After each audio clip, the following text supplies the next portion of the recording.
What? Hi friends, welcome back to my channel. My name is Jessie and today we are going to be talking about Spiritbox. I love this band. They're one of my favorite bands right now.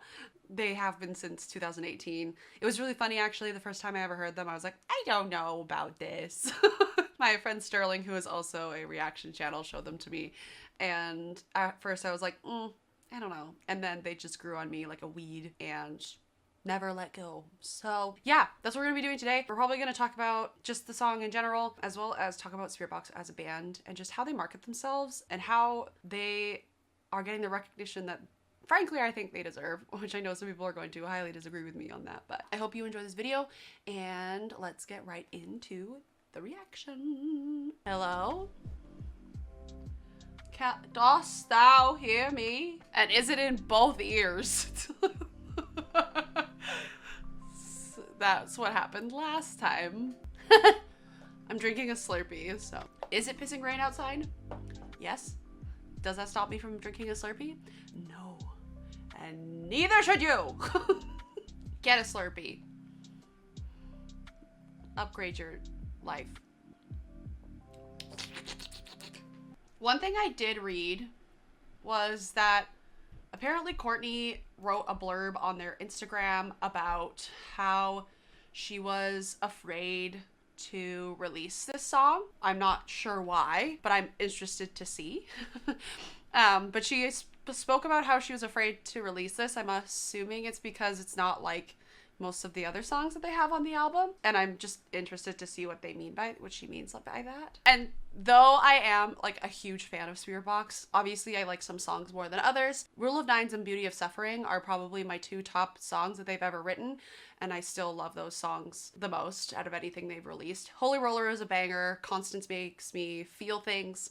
Circle with Me was really good, but it definitely wasn't one of my favorites. So we'll see if this one breaks either of those two. Too much rambling. Let's just go.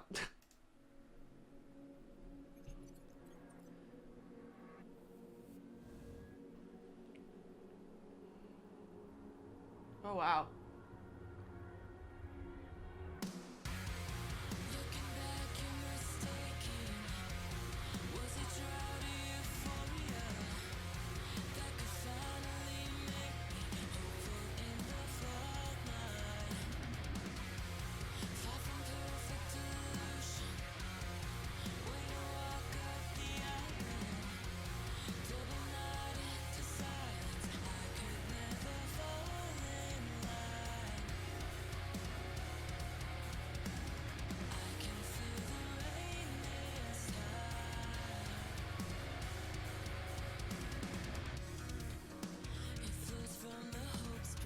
Oh, this part.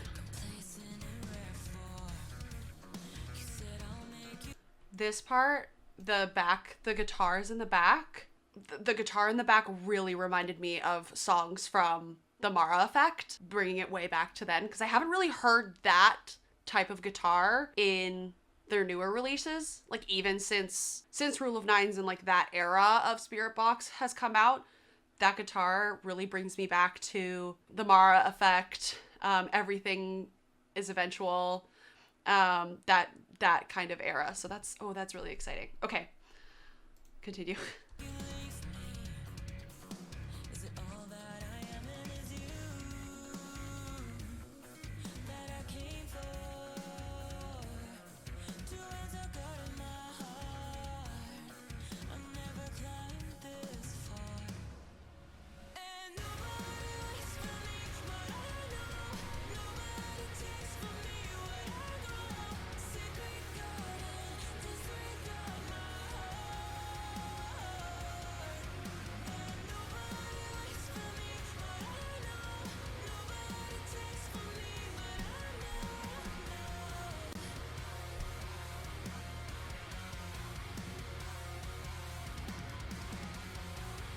Wow.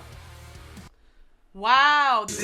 Wow. That's like super, I don't want to say, it's not necessarily poppy, but it's very, it's a lot more mainstream sounding that chorus is very, very hooky, and even more so than what I don't know how to explain it, but the way that Spiritbox would write their choruses before were catchy, but it was almost like in a ethereal, gothic almost kind of way. It was very like flowy most of the time. This is very much like up, almost not necessarily upbeat, but it's like an upbeat kind of feel. It almost reminds me of Conquer Divide, which might sound really weird to say, but it just sounds like something that Conquer Divide, it's a very like, they sound very similar in the way that their choruses are. It's like very, I say that Conquer Divide is very anthematic. They're like great anthems. And I feel like this is very much like that. Like it's very anthematic. Definitely very different than what I'm used to, what we are used to when it comes to Spiritbox. Very interesting. Okay. And also, I will say the music video is beautiful. It's beautifully shot. I'm not really paying attention to the storyline. I'm kind of just taking in the song right now, but it's beautifully shot. The visual, as always, is stunning.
What?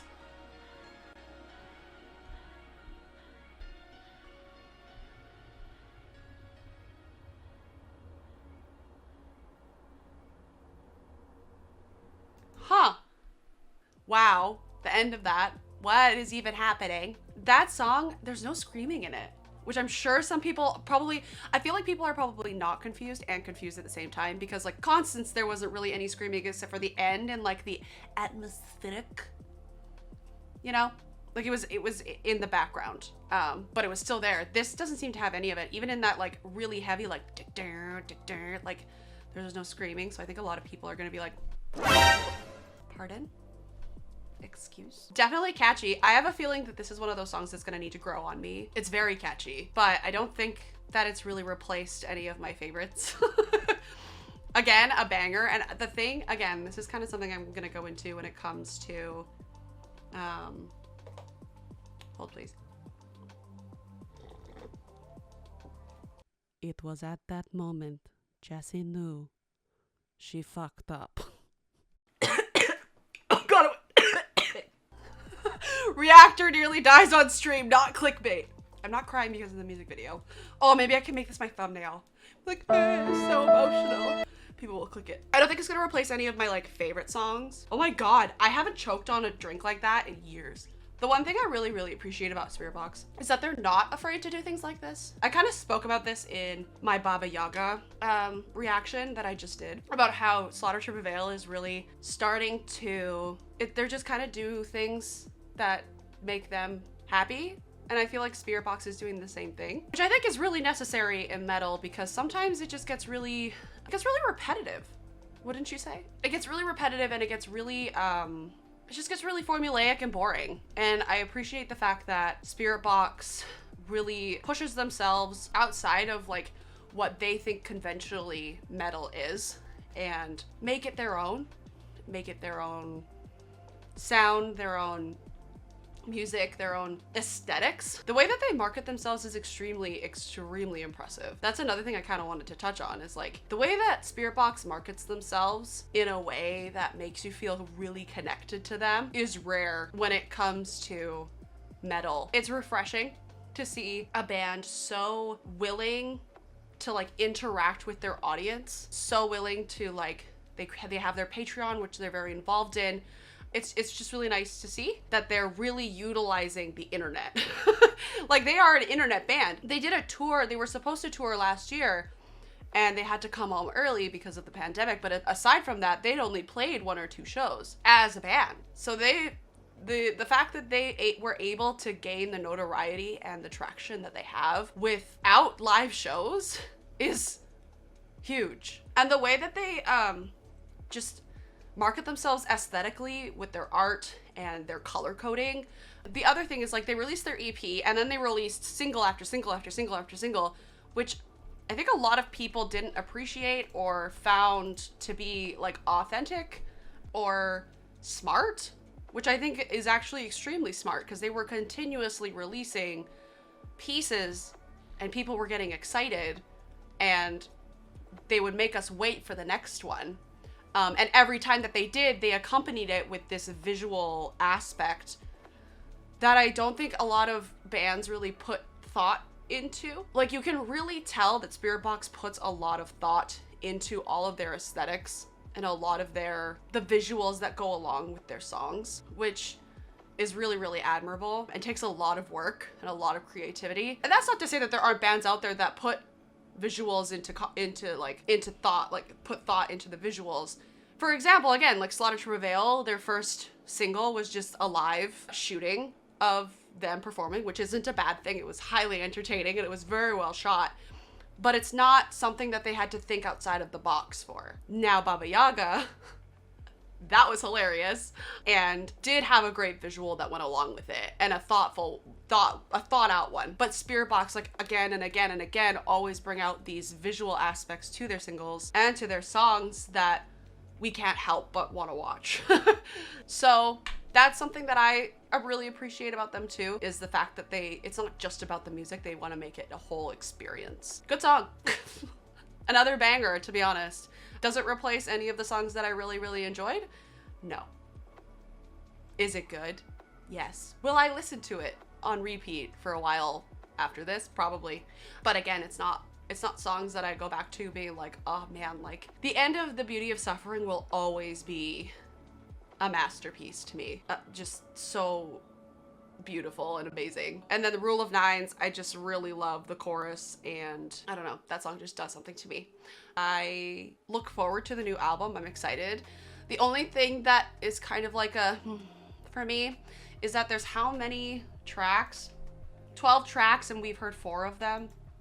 That's a quarter of them already. I know do people do usually 3 or 4? I'm interested to see if they release another single, and if they do, I'm gonna be like, that's 5 out of the album that you're gonna be releasing. That's gonna be 5 out of the 12 that you're releasing, which is almost half. Wouldn't you want to stop at 4? Because between now and September is, I can't do math. June, July, August. That's like 4 months. Are they gonna release another song in that time? And this isn't me trying to be like critical. I just think that, like, for me personally, I would rather just wait. Get like these 4. That's sick. And then when the actual album comes out, I can just binge all of them and be excited for all of them. But I have a feeling, to hype up the album, they're gonna probably release 1 more, which is fine. And I know some people are gonna disagree with me, and I know that that's like their formula. I praised them for it in the beginning, which was like the fact that they released single after single. But I think knowing that an album is now coming, I would be fine with no more singles and just waiting for the album to come out, so that I can just, again, binge the whole thing and have a grand old time. You know? Yeah, that's my review on the song. It's really good. Again, it's a banger. Every single song they put out is good. It's good material. They have not put out one song that I have not enjoyed. I really enjoyed the song, and I'm probably going to listen to it on repeat until I get sick of it, which I have done for almost every song that they release. Thank you all so much for watching this reaction video. I hope that you enjoyed it. It's a little bit more in depth than the last one that I had. I had a lot to say, apparently. If you liked this video, please leave a thumbs up and subscribe down below. We also have a Discord that you can join. Follow me on Twitch if you want to be here live when I react to things so that we can have a discussion. As you can see, my really sad chat box, it was really sad, okay? I'm just gonna acknowledge it. It's fine. Thank you so much, Cast the Runes, for hanging out with me during this stream. But if you want to join the discussion while I react to things, join my Twitch, again, in the link down below. Honestly, I'm gonna react to things when they come out, so I don't really have a set schedule. I just know that every Monday I will be doing something metal related, so come and hang out with me. I also have, again, that Discord down below. Join the Full Metal Familia, and if you have any suggestions, leave them down below in the comments, and I will see you in the next video. Bye-bye.